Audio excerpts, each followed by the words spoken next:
تو اس نے نیچے فرش کی جانب اشارہ کر دیا، لیکن اس کی آنکھوں میں ایک حیرت صاف دکھائی دے رہی تھی۔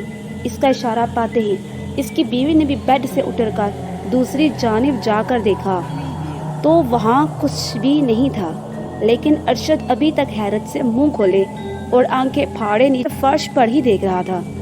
توبہ ہے بھئی، تم نے تو مجھے ڈرا ہی دیا تھا، کیوں اتنی بری طرح چیخے تھے؟ کیا کوئی ڈراؤنا خواب دیکھ لیا کیا؟ اس کی بیوی نے اس کی طرف دیکھتے ہوئے غصے سے پوچھا۔ شاید اسے اپنی نیند خراب کرنے پر ارشد پر غصہ تھا۔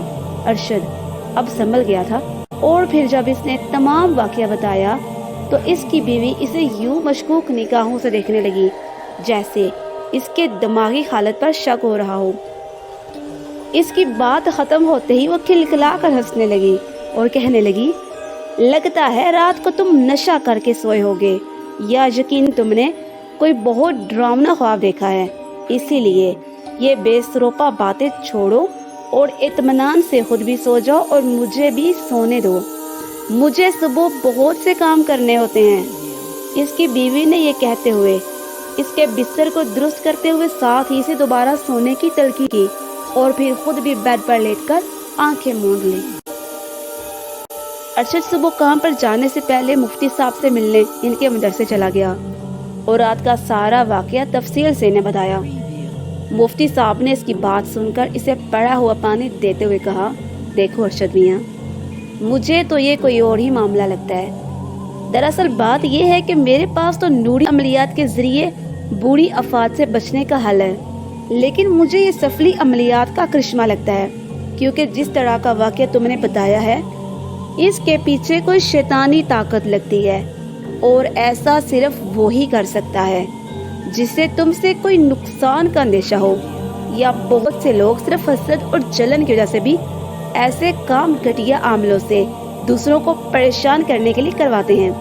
میں یقین سے تو نہیں کہہ سکتا، لیکن اتنا ضرور کہوں گا کہ اس دور میں زیادہ تر اپنے قریبی عزیز و اقارب ہی اس طرح کے کام کرواتے ہیں۔ میرے پاس بھی اکثر ایسے لوگ آ جاتے ہیں جو اپنے فائدے کے لیے اپنے سگے رشتوں کو بھی نہیں بخشتے، اور ان کی کوشش ہوتی ہے کہ زیادہ سے زیادہ رقم خرچ کر کے دوسروں کے لیے مصیبت خریدی جا سکے۔ چونکہ میں ایسے کاموں سے اجتناب کرتا ہوں، اس لیے میں انہیں سرزنش کر کے بھگا دیتا ہوں۔ مفتی صاحب نے لمبی تقریر کرتے ہوئے اسے سمجھاتے ہوئے کہا۔ مفتی صاحب کی لمبی گفتگو سے یہی اندازہ ہو رہا تھا کہ وہ بھی ارشد کو دوبارہ اپنے مدرسے میں نہیں دیکھنا چاہتا، اس لیے سب کچھ آج ہی بتا کر معاملہ صاف کر دینا چاہتا ہے۔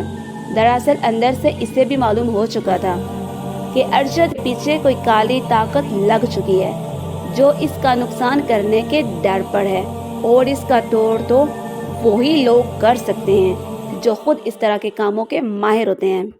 اس لیے اس نے یہی سوچا کہ اس سے بہتر ہے کہ اسے صحیح مشورہ دے کر دوبارہ یہاں آنے سے منع کر دے۔ ویسے بھی اس کا وقت بہت قیمتی تھا اور اس سے بہت کم فرصت ملتی تھی کہ وہ اس طرح ہر کسی سے مل سکے۔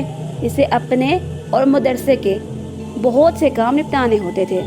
مفتی صاحب سے اجازت ملتے ہی ارشد ہاتھ میں پانی کی بوتل تھامے جیسے ہی مدرسے سے نکل کر سڑک پر پہنچا، اچانک ایک طرف سے ایک بائک والا زناٹے سے آیا اور سیدھا ارشد سے آن ٹکرایا۔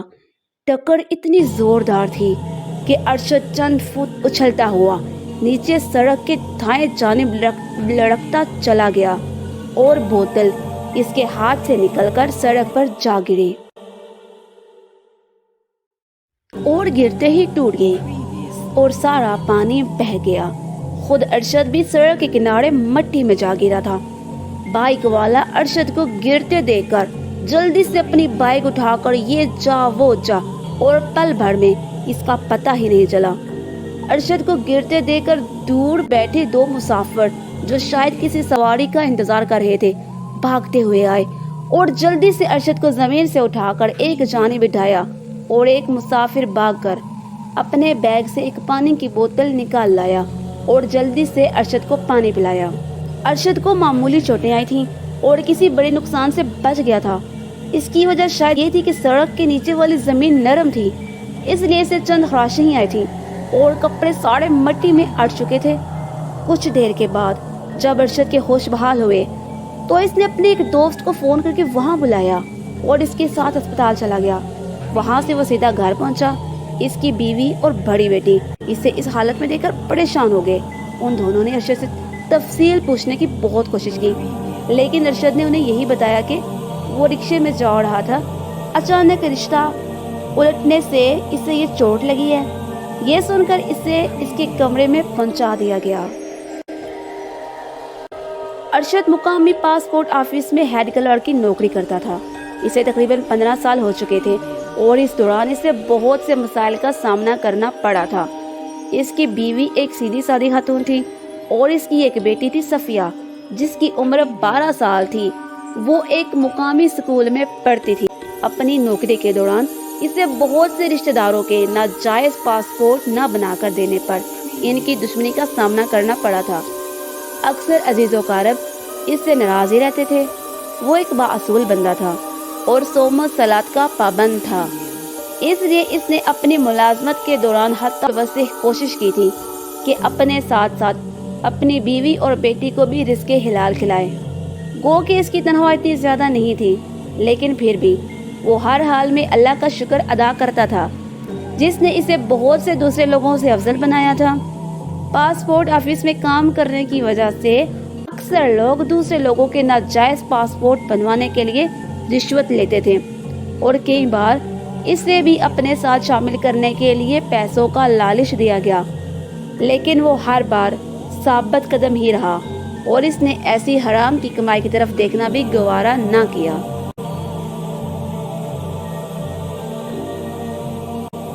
اس کی ایمانداری کی وجہ سے اس کے آفس کے بہت سے دوست اس سے اکثر نالاں ہی رہتے تھے اور اب تو وہ اس سے کترانے لگے تھے۔ ارشد کو ان کی بے روحی کا پتہ تھا، لیکن وہ خاموش رہتا تھا۔ وہ سیدھا گھر سے آفس پہنچتا اور پھر وقت مقررہ پر واپس گھر چلا جاتا تھا۔ آفس میں سوائے اپنے کام کے دیگر کاموں پر کان نہیں دھرتا تھا۔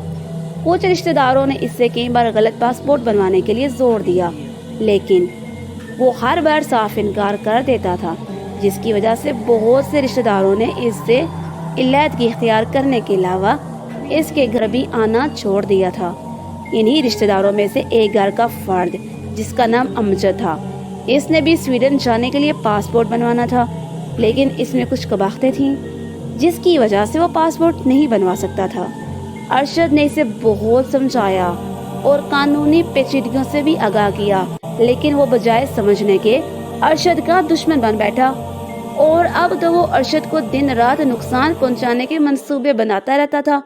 کسی نے سچ کہا ہے کہ آدمی اپنے دوستوں سے ہی پہچانا جاتا ہے، اس لیے امجد کی جس طرح کی ذہنیت تھی ویسے ہی اس کے دوست تھے۔ انہی دوستوں میں سے اس کا ایک دوست مقصود بھی تھا جو انتہائی گھٹیا ذہنیت کا لڑکا تھا۔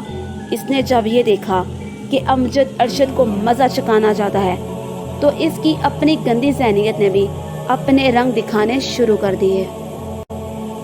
اس نے امجد کو مشورہ دیا کہ وہ اس سلسلے میں کسی عامل سے رابطہ کرے اور اسے تعویذ گھنٹوں کی مدد سے مزہ چکھائے تاکہ اسے شک بھی نہ ہو اور اسے کام نہ کرنے کا بدلہ بھی لیا جا سکے۔ امجد کو اس کی تجویز بہت پسند آئی اور اس نے اس کے کہنے پر ایک عامل سے ملنے کے لیے ایک دن مقرر کیا اور اس روز اس کے آستانے پر جا پہنچا۔ آستانہ کیا تھا؟ شیطان کا ٹھکانہ تھا، جس میں ہندوؤں کی مورتیاں اور ان کے بھگوانوں کی تصاویر بڑے بڑے شیشے کے فریموں میں لگی ہوئی تھیں، اور وہ عامل ایک گھیروے رنگ کے لباس میں ملبوس اپنے ہاتھ میں ایک کھجور کی لکڑی کا بنا ہوا سانپ کی شکل کا ڈنڈا تھامے ایک مورتی کے سامنے ہاتھ باندھے کھڑا تھا۔ حال میں ہوا نہ ہونے کے باوجود اس کے سر پر بالوں کی واحد لٹ یوں ادھر ادھر پھٹک رہی تھی جیسے اس کے سر پر کسی نے پنکھا فٹ کروا دیا ہو۔ بڑی عجیب بات تھی، کیونکہ ہوا نہ ہونے کے باوجود بالوں کی لٹ کیسے ہل سکتی تھی؟ اگر تمہاری حیرت کم ہو گئی ہو تو کیا اب میں یہ بھی بتاؤں کہ تم میرے پاس کیوں آئے ہو اور تمہیں کس نے بھیجا ہے؟ یکدم عامل نے اس کی جانب مڑتے ہوئے پوچھا۔